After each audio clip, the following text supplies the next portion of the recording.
ओम नमः शिवाय। दोस्तों, 26 फरवरी 2025 में महाशिवरात्रि के दिन अगर आप शिवलिंग से मेरे द्वारा बताई गई यह चीज अपने घर ले आते हैं तो आपके घर में पैसों की इतनी बारिश होगी कि आप पैसे गिनते गिनते तक जाएंगे। आप अपने जीवन में हमेशा उन्नति की ओर बढ़ते रहेंगे, कभी भी पीछे नहीं जाएंगे, क्योंकि हमारे हिंदू धर्म में महाशिवरात्रि को बहुत ही खास पर्व माना जाता है। महाशिवरात्रि फागुन मास के कृष्ण पक्ष की चतुर्थी तिथि को मनाई जाती है। इस वर्ष महाशिवरात्रि 26 फरवरी 2025 को मनाई जाएगी। हमारे प्राचीन ग्रंथों में कहा गया है कि इस दिन माता पार्वती और भगवान शिव जी का विवाह हुआ था। इसी दिन भगवान शंकर ने सृष्टि का निर्माण किया था, इसलिए आप यह मौका हाथ से मत जाने दीजिए। आप भोलेनाथ को इस दिन आसानी से प्रसन्न कर सकते हैं और उनका आशीर्वाद प्राप्त कर सकते हैं। मैं आपको इस वीडियो में पूरी जानकारी दूंगा कि महाशिवरात्रि का दिन कब शुरू होगा और कब समाप्त होगा। लेकिन उससे पहले आपसे विनती है कि अगर आप हमारे इस तीज त्योहार और धर्म चैनल पर नए हैं तो सबसे पहले चैनल को सब्सक्राइब कर दीजिए, वीडियो को लाइक कर दीजिए, साथ ही पास वाले बेल आइकन पर भी क्लिक कर दीजिए और कमेंट बॉक्स में ओम नमः शिवाय जरूर लिखिए। अब मैं आपको बताता हूं कि इस वर्ष महाशिवरात्रि का पर्व कब प्रारंभ होगा और कब समाप्त होगा। अगर आपको ऐसे ध्यान नहीं रहता है तो आप इसे नोट कर लीजिए, क्योंकि आपको इसके बीच ही आपको मेरे द्वारा बताया हुआ उपाय करना है। महाशिवरात्रि का पर्व 26 फरवरी को सुबह 11:05 पर अलार्म होगा और 27 फरवरी को 8:25 पर समाप्त होगा।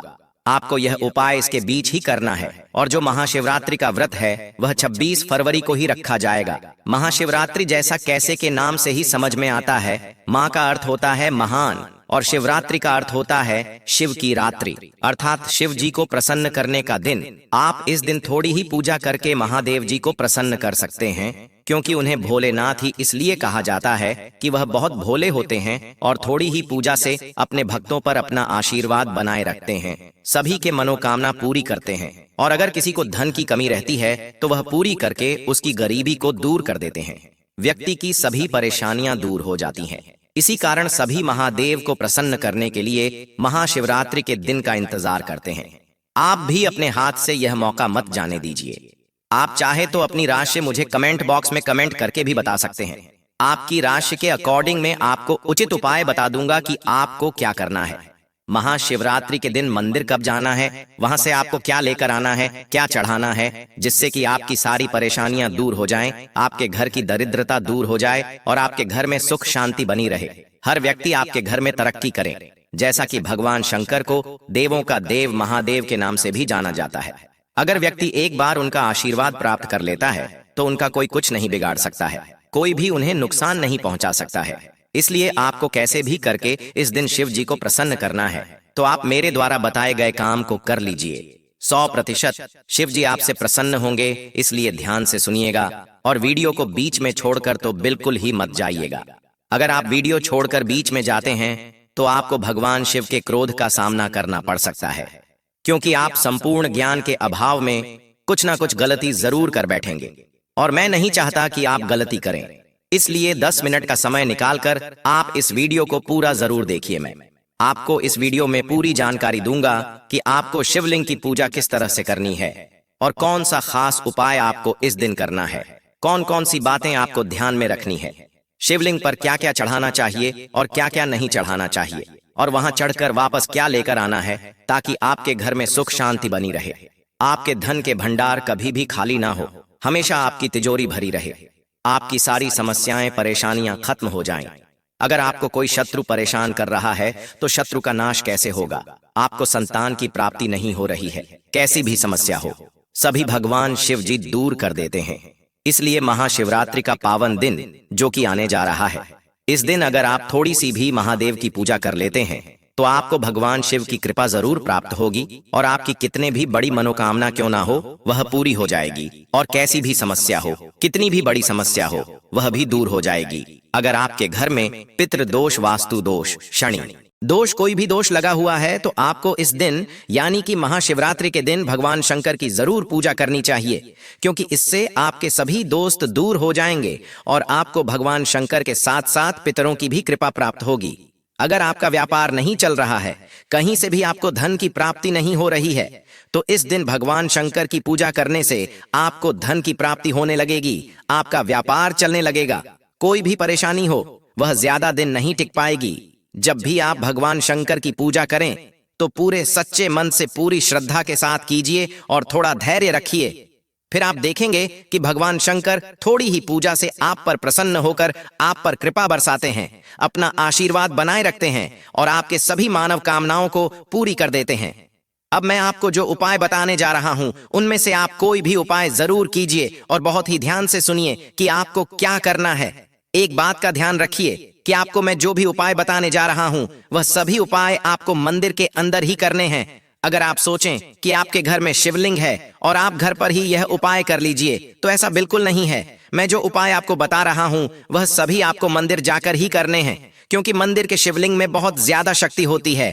किसी मंदिर में शिवलिंग अपने आप प्रकट होती है तो वह शिवलिंग चमत्कारी होती है, उसे आपकी मनोकामना जल्दी पूरी होगी।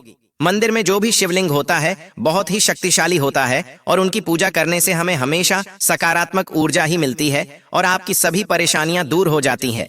इसलिए अगर आपके कुछ परेशानी चल रही है और उसे आप खत्म करना चाहते हैं तो आपको मंदिर जाकर ही यह उपाय करना होगा। इस वर्ष जो 26 फरवरी को महाशिवरात्रि आ रही है वह बहुत ही शुभ संयोग लेकर आ रही है। इसलिए अगर आप इस शिवरात्रि पर मेरे द्वारा बताए गए उपाय को कर लेते हैं तो यकीन मानिए कि आपकी सारी परेशानियां खत्म हो जाएंगी और आपके पूरे साल कभी कोई परेशानी नहीं होगी। आपके घर में कभी भी धन की कमी नहीं होगी, आपके धन के भंडार हमेशा भरे रहेंगे। अब आप ध्यान से वीडियो को देखिए और सुनिए। आप कोई गलती मत करना, क्योंकि एक गलती करने से आपकी पूजा पूरी नहीं मानी जाएगी। इस वर्ष शिवरात्रि पर बहुत सारे योग बन रहे हैं, जैसे आवृत्तियों, पंचांग योग, सवार्थ, सिद्धि योग। इस तरह बहुत सारा फायदा दिलाने वाले योग बन रहे हैं। अब मैं आपको सबसे पहली चीज बता देता हूं जो आपको मंदिर में लेकर जानी है, वह है जल। अगर मंदिर में नल है और आप सोचते हैं कि हम वहीं से जल ले लेंगे तो ऐसा बिल्कुल भी मत करना, क्योंकि आपको अपनी परेशानी दूर करनी है, आपको अपनी मनोकामना पूरी करनी है। इसलिए आपको अपने घर से जल ले जाकर ही महादेव को अर्पित करना है। अगर आप अपने घर का जल ले जाते हैं तो इससे आप सीधे भगवान शिव से जुड़ जाते हैं। अपने घर का जल चढ़ाने से आपकी जो भी परेशानी है वह भगवान भोलेनाथ तक पहुंच जाती है। आप एक बात का ध्यान रखिए, जल ले जाते समय उसमें 2-4 बूंद गंगा जल की जरूर डाल दीजिए, इससे कि आपको 1000 गुना फायदा होगा। अब मैं आपको दूसरी चीज बता देता हूं जो कि आपको भोलेनाथ को अर्पित करनी है। वह भोलेनाथ को बहुत ही प्रिय होती है। जी हां, मैं बात कर रहा हूं बेलपत्र की। बेलपत्र भोलेनाथ को बहुत ही ज्यादा प्रिय होता है। आपको जब भी भगवान शिव के मंदिर जाएं, आपको बेलपत्र जरूर ले जाना चाहिए, क्योंकि बेलपत्र चढ़ाने से भगवान भोलेनाथ बहुत जल्दी प्रसन्न हो जाते हैं और भक्तों पर अपना आशीर्वाद बनाए रखते हैं। लेकिन एक बात का ध्यान रखिए, आपको बेलपत्र 3 पत्तों वाला ही ले जाना है। वह कहीं से भी कटा फटा नहीं होना चाहिए। बेलपत्र को अच्छे से धोकर प्रत्येक पत्ते पर ओम लिखकर भगवान भोलेनाथ को चढ़ा दीजिए और अपने मनोकामना उनसे कह दीजिए, वह शीघ्र ही पूरी हो जाएगी। अब हम तीसरी चीज की बात करते हैं, वह है सफेद पुष्प। जी हां, भोलेनाथ को सफेद फूल बहुत ही ज्यादा पसंद होता है। अगर आप किसी बीमारी से परेशान हैं, आपको कोई बीमारी बहुत लंबे समय से परेशान कर रही है तो और आप उससे छुटकारा पाना चाहते हैं, आपको उससे राहत नहीं मिल रही है, तो इसके लिए आपको भगवान शंकर को एक सफेद पुष्प चढ़ाना होगा और उनसे अपनी बीमारी दूर करने की प्रार्थना करनी होगी। आप देखना, अच्छी देने आपकी बीमारी जड़ से खत्म हो जाएगी। इसी तरह आप सफेद चंदन भी जरूर लेकर जाइए। महाशिवरात्रि के दिन आप भोलेनाथ को सफेद चंदन का तिलक लगाइए। और अगर आप शिवलिंग पर चढ़ाने के लिए कच्चा दूध ले जाते हैं तो एकदम ताजा दूध लेकर जाएं, पका हुआ या फिर बासी दूध नहीं लेकर जाए। अगर आप बासी दूध लेकर जाते हैं तो इससे आपको दोषी बन सकते हैं और भगवान भोलेनाथ के क्रोध का आपको सामना करना पड़ सकता है। अब मैं आपको मनोकामना पूर्ति के लिए उपाय बताता हूं। अगर आप अपनी मनोकामना पूरी करना चाहते हैं तो आपको एक डिब्बे में काली मिर्च भरकर लेकर जाना है। साथ में एक लाल कपड़ा भी लेकर जाइए। उसमें कपूर लौंग रखकर उसे धागे से बांध दीजिए। जो मौली धागा होता है उससे आपको बांधना है। ऐसे आपको अपनी जेब में रख कर ले जाना है। बस आपको ज्यादा नहीं, मैंने जो बताई है वह आपको लेकर जाना है। शिवरात्रि 26 फरवरी को है। अब मैं आपको बताता हूं कि आपको पूजा कैसे करनी है। पूजा में बिल्कुल भी आपको गलती नहीं करनी है। जो चीज मैंने आपको बताई है वह तो आपको लेकर जाना ही है, क्योंकि यह धन की प्राप्ति के लिए बहुत ही आवश्यक है और आपकी हर मनोकामना भी इससे पूरी हो जाएगी। और आप जब भी मंदिर जाएं या फिर शिवरात्रि के दिन खास तौर पर आपको काले या नीले कपड़े बिल्कुल भी नहीं पहने हैं।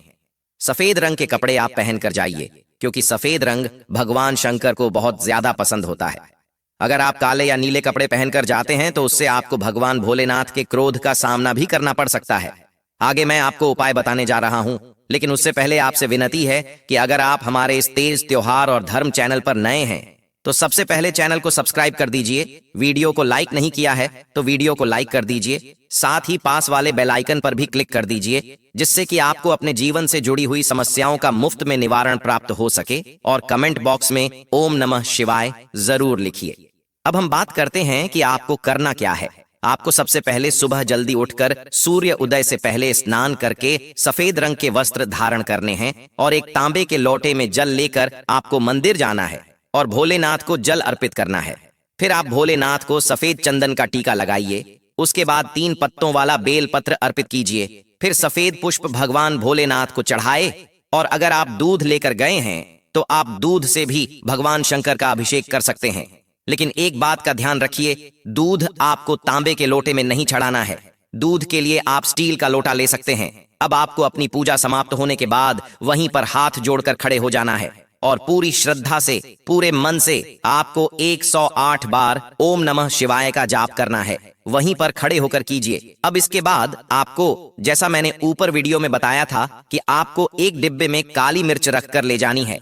उसे डिब्बे में से एक मुट्ठी काली मिर्च निकालने हैं और जहां शिवलिंग पर जल की धार बनी हुई होती है वहां पर टच कर कर अपनी जेब में रख लेनी है। उसके बाद जो पोटली अपने कपूर और लौंग से तैयार की थी उसे भी इस धार से टच कर कर अपने पास रख लेनी है। और अब आपने जिस लोटे से जल चढ़ाया था उसे पूरा खत्म कर देना है। अब इस लोटे में आप जो शिवलिंग की धार से जल गिर रहा है, थोड़ा जल लोटे में ले लेना है, क्योंकि जो जल हम चढ़ते हैं वह शिवलिंग की धार से गिरकर अमृत बन जाता है। उसे लौट के जल को लेकर आपको अपने घर आ जाना है। अब यह सब क्रिया संपन्न करने के बाद थोड़ी देर वही मंदिर में शिवलिंग के सामने हाथ जोड़कर उनका ध्यान करते हुए वहीं पर बैठ जाइए और भगवान भोलेनाथ से अपनी पूरी समस्या, अपनी पूरी बात कहिए। फिर भगवान भोलेनाथ से अपनी समस्या खाने के बाद आपके घर पर आ जाना है। अब जो जल आप लोटे में लेकर आए थे उससे आपको अपने पूरे घर में छींटे लगाने हैं। इससे अगर आपके घर में किसी बुरी शक्ति का निवास होगा या फिर कोई ग्रह दोष होंगे, वास्तु दोष होंगे, पितृदोष, सभी खत्म हो जाएंगे। नकारात्मक ऊर्जा बिल्कुल नहीं रहेगी। हर तरफ सकारात्मक ऊर्जा ही फैल जाएगी। और जो पोटली आपने तैयार की थी वह अपने घर की तिजोरी में रख दीजिए। इससे आपके घर में कभी भी धन की कमी नहीं होगी। तिजोरी हमेशा पैसों से भारी रहेगी। और जो काली मिर्च अपने भगवान को टच करवाकर अपनी जेब में रखकर लाए थे उसे एक डिब्बे में रखकर अपने घर के मंदिर में रख दीजिए। और आप जब भी बाहर किसी शुभ कार्य के लिए जाएं या फिर किसी शत्रु के नाश के लिए आप जाते हैं या फिर आपका शत्रु आपका काम न बिगाड़ पाए तो आपको इसके लिए 4-5 काली मिर्च के दाने अपने जेब में रखकर ले जाना है। इससे आपका कोई भी कुछ नहीं बिगाड़ पाएगा। आपको आपके हर काम में सफलता मिलेगी। आपके परिवार में हर सदस्य तरक्की करने लगेगा। आपके हर काम बनते चले जाएंगे। तो मैंने आपको इस वीडियो में जो पूजा का तरीका बताया है, अगर आपने उसे तरीके से पूजा कर ली तो आपकी जिंदगी पूरी तरह से बदल जाएगी। आपकी हर मनोकामना बहुत जल्दी पूरी हो जाएगी। आपकी सारी परेशानियां खत्म हो जाएंगी। इसलिए आप पूजा में कोई गलती मत कीजिए। अगर आपको कुछ समझ नहीं आता है तो आप इस वीडियो को दोबारा देख सकते हैं। इसे सेव करके रख लीजिए ताकि आप जब भी पूजा करने जाएं तो इसे एक बार देख लीजिए। कुछ समझ नहीं आया हो तो आप मुझे कमेंट बॉक्स में कमेंट करके भी पूछ सकते हैं। मैं आपकी पूरी मदद करने की कोशिश करूंगा। अब लास्ट में आप सबसे एक बार फिर से विनती है, आप हमारे इस चैनल को सब्सक्राइब कर दीजिए। साथ ही पास वाले बेल आइकन पर भी क्लिक कर दीजिए और वीडियो को लाइक कर दीजिए। वीडियो को ज्यादा से ज्यादा शेयर कीजिए, जिससे कि इस शिवरात्रि पर ज्यादा से ज्यादा लोग यह उपाय करके फायदा उठा सके। कमेंट बॉक्स में हर हर महादेव ओम नमः शिवाय जरूर लिखिए। धन्यवाद।